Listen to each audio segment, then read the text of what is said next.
BEEX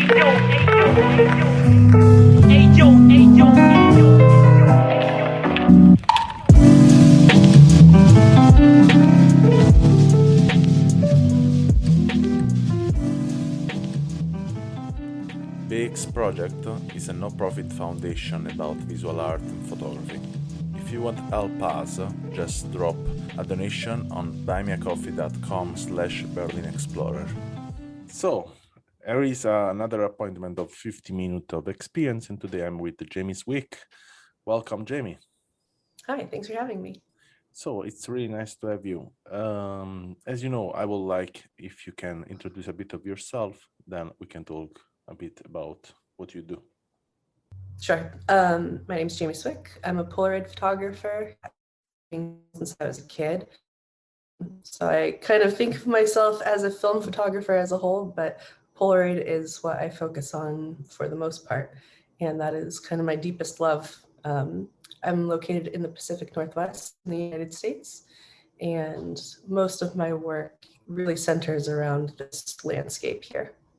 Yeah, I've seen your work between your Instagram and your website, and what really fascinates me is the order you have in your profile.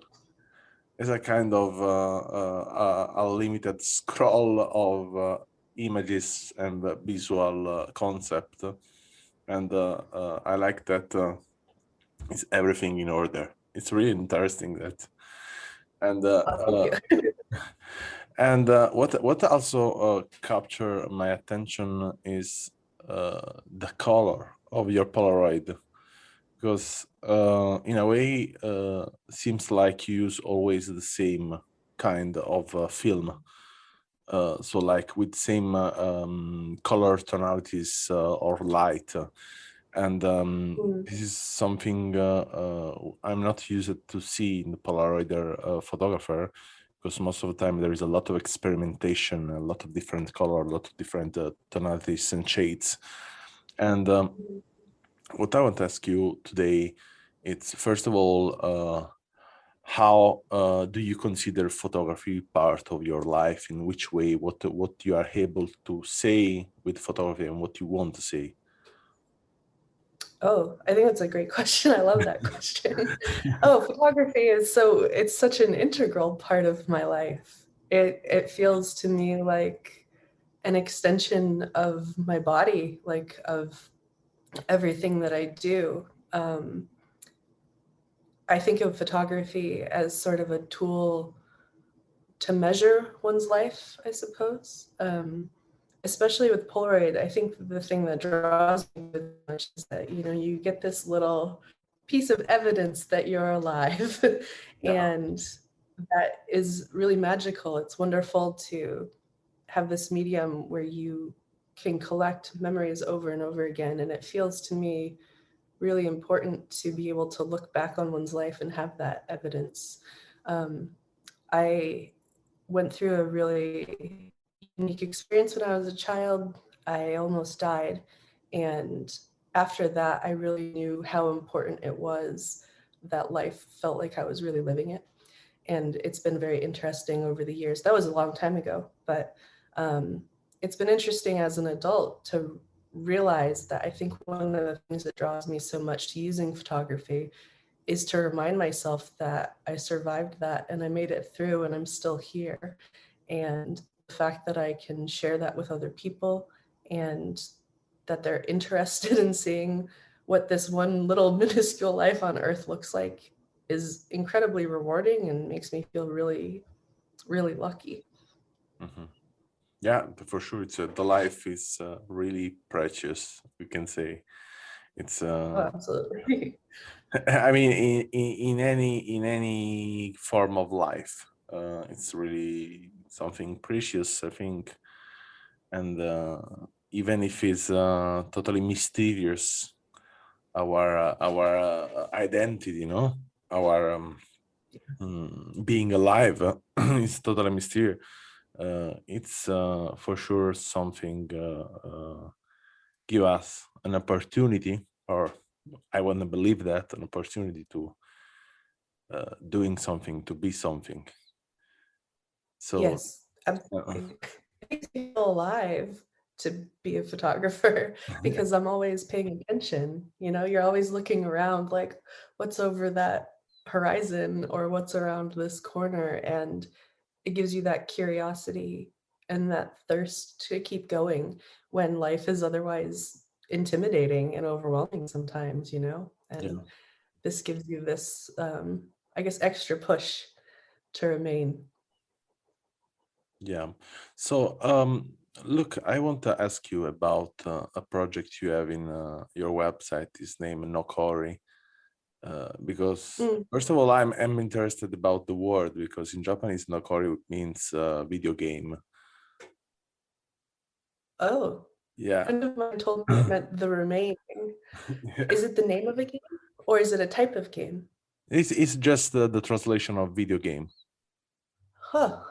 Well, that's funny because I would imagine would be like a simulation. A friend of mine told me it meant the remaining, and I thought that was such a beautiful word for the remaining, and it's a mistranslation on my part if that's the case, which is also kind of funny. But the remaining to me is sort of like I have all these projects going in my head, and they are slowly coming together because it takes so much time to put together these stories with Polaroid that I think are cohesive without just being like, I live by the ocean. And I think that can be a little boring just to have this one. And the the liminal grouping that I have on my website in particular is really to embrace that idea of something being on the edge and passing through and the Nokori name with the remaining, when I was talking to a friend about it, seemed like such a beautiful way of looking at what remains for me to actually name and put together and give a home to. Yeah, yeah. I've It's for sure this as a two translation. I was checking now that it's a video game and at the same time it's a remanence, so remain, and uh, mm, and I'm really curious why you use the Japanese word to title your project. I thought it was just beautiful. I have like a very deep intrigue with translation and foreign language. Um, and the remaining seems something, I don't know. In English, it sounds kind of morbid, I think. I think people like hear remain and they imagine like human remains, like a corpse. And that's not what I wanted anybody to think that the title was. And I thought, well, this is such a beautiful word. And it kept moving around in my head over and over again. And well, why not? The Yeah, remaining yeah, can yeah, mean so many things. it Yeah. was just a curiosity. It's for sure. I used it years ago. I used the name Japanese to when I was producing music. A Mm, bit because didn't want to use my name, and also because I was doing something else. And yeah. another way also because for me it was funny to visualize in a way someone was not existing. I used the picture of Mm. someone is dead in the Hiroshima explosion of the atomic bomb, Oh. and they used the face of this person for years to produce music, you know. Mm. And so people was expecting to talk with someone from Japan with this face, you know, with this Oh, name, yeah. and but this person was not existing. This is the point. Yeah. Not anymore, we can say. And Yeah. I like the yeah, it's mystery. so to talk about Nokori, yeah, for sure there is this feeling of something that remain, but also I want to say there is a kind of also of fog, of dreaming fog, as this Mm. Polaroid gives to us. We can say often, and it's also a way some picture um, connect me to the way of thinking of you know, time lapse in your mind. So just lapsus in your mind. So just frame so fast in a dream. And there is one in particular capture me in this way. Something it's like you are really watching through, and it's really particular. The silence you can find this selection of picture, and also the not only the beauty, because the beauty I think is there, and but the question jump out from some of the pictures. So then I started to first ask to myself if it's the same place. Second, then I started to think, okay, what was your interior feeling when you was composed that? I mean, sometimes the projects are just a collection. We do it, we edit after taking pictures. And so then what we do it most of the time is just to collect a kind of emotion, an intensive emotion in one row. And this intensive emotion you have in this picture, I asked to myself, okay, what you was living that moment? Oh, yeah. Is there a particular photo you're intrigued by, or the collection as a whole? The entire collection. I think that there are some pictures they came after some others for sure. But there are, if I have to make an editing of the work, I will say there are 5, 6, 7 of them. They are totally on the same level of intensity. I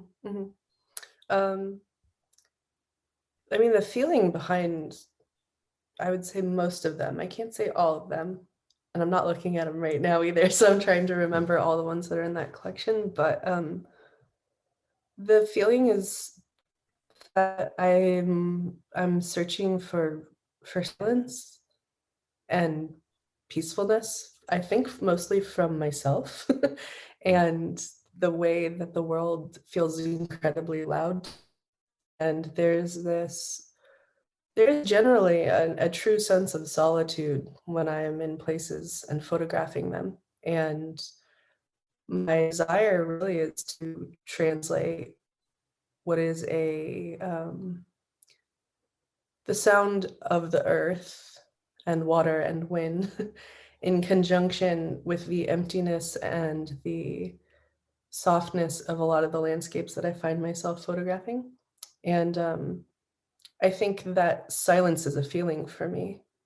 And that usually is what I'm trying to not only seek out, but sort of just accidentally come across. Like if I see a place that I think, this would be really good if I return to it at a specific time or on a specific kind of day when there might not be as many people around. Or if it's something that I just drive past frequently enough that I know nobody bothers to look at it. I want that intimacy of what it feels like in that moment, audibly and visually, to come together. And that's really, like, I think the idea too of like the remaining is that there's always something kind of to fill in. And I think silence offers a lot of room for that. This is for sure your topic. I think it's totally in every picture, in every project. If I scroll the entire website, there are this concept is constantly there. There is a constantly concept of feeling and thinking through the window, in a way. If we have to use a metaphor, looking through the window and reflecting yourself. And this is and the nature is always a kind of place, a safe place, we can say, or a place to explore yourself or to challenge yourself. And this is really constantly. I really like the title of this other collection, "The Home I Don't Live In." I think it's it's a really intense title and say a lot about. And even the collection of the picture are really interesting. Some of them are really really strong, Thank and you. and I think in a way they reflect a lot the yourself. I think yeah, it's a really nice to watch your picture. In a way, I have this feeling that's not something I usually have. It's a really rare feeling to watch with the eyes of someone else. So Mm. it's for me it's a nice feeling what I have, because I can see in a way with your eyes, and this is not really common as a feeling. Even if I watch a lot of photography, it's not like this Oh. most of the time. And Wow, that's so nice of you to say. That's such a compliment. That means so much to me. they have this I don't know, in a way a touch is like seems like to don't watch pictures, seems like to watch through a window. Really, as I said before, really through a window. It's like, in a way, it's really close to the feeling I have when I watch the movies in general. I, Oh, wow. I have to Yeah. say. The I didn't realize it until someone said it to me years ago, but a friend of mine who's actually in one of those photographs said to me, "Your photos feel very cinematic." And I didn't know.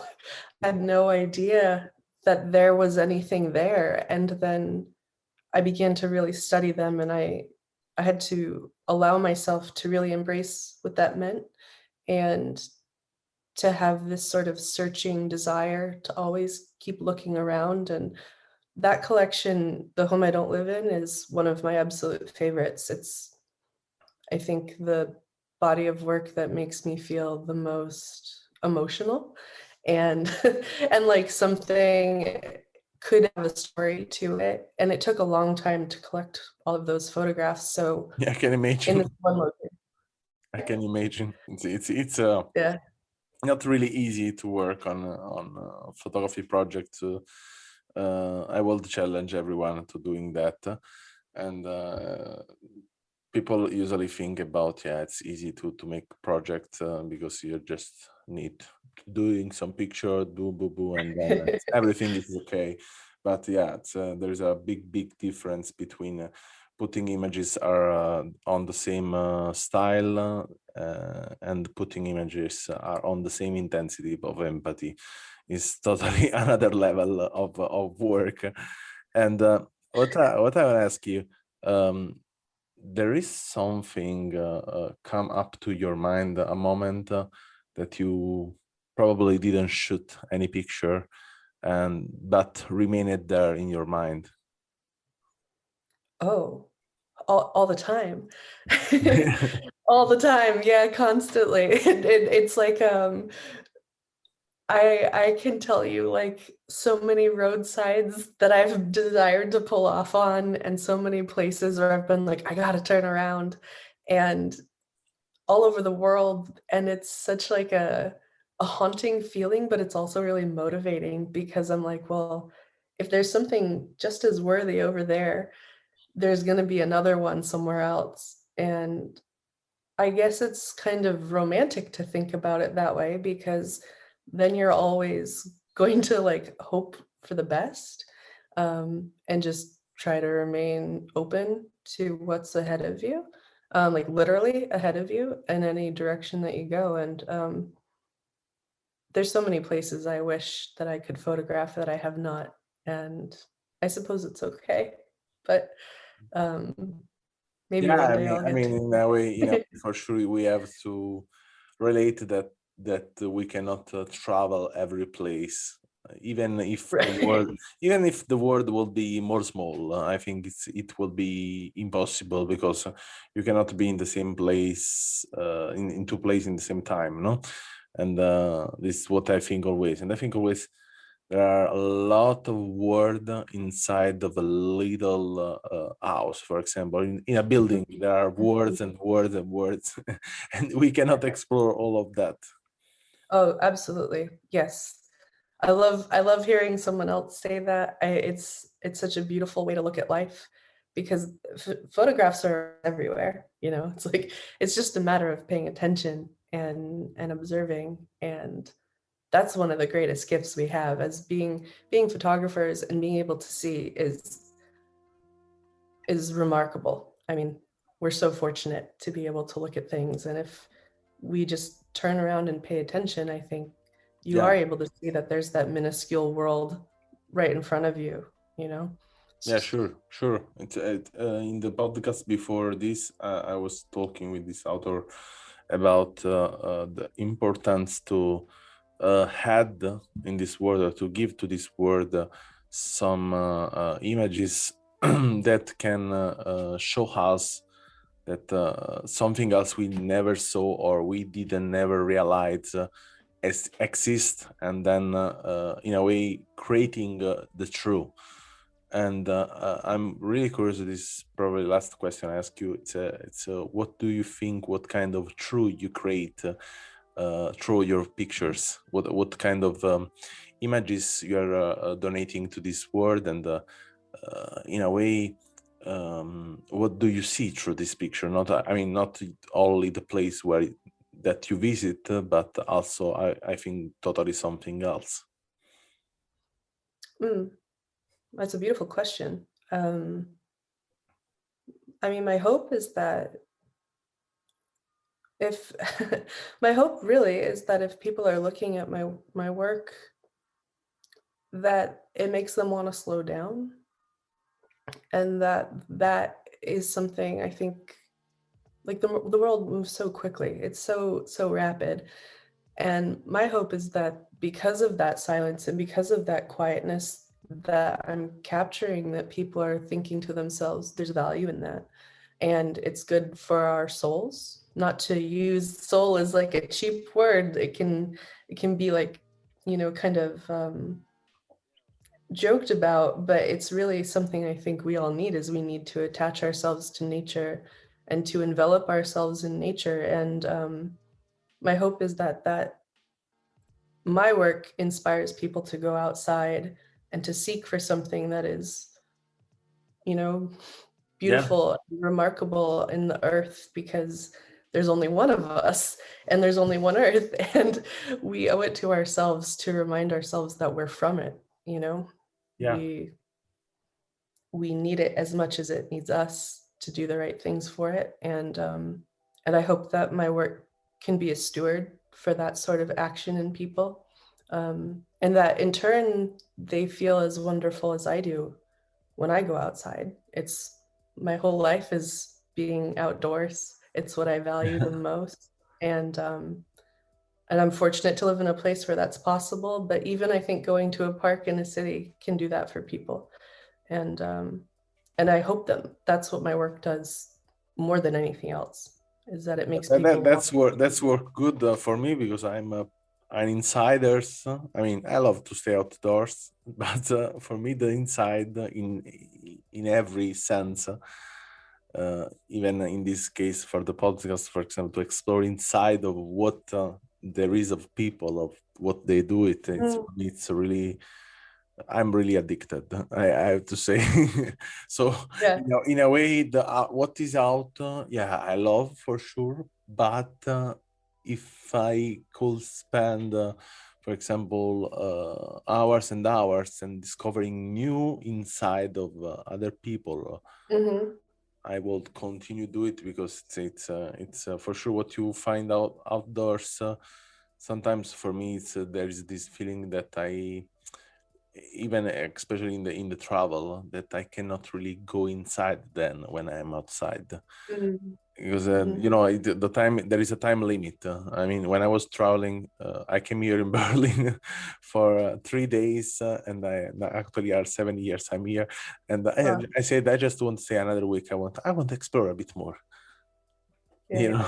So Yeah. it's like this, and it's, for me, it's totally difficult. And sometimes I travel with my mind to think about, okay, I would love, and now, for example, I was really fascinated to visit Hiroshima, for Mm. many reasons, not only for the atomic bomb, but even for the what how the life went on now Yeah. in a place, and to see what is remarkable from something happened before and after. Hmm. The emotional element of it is what's so Yeah, intriguing about it. It's the humanness of it. Yeah. yeah, yeah, yeah. Mm. So it was really nice to meet you and talk with you about your project, your emotion, your feeling, and your truth.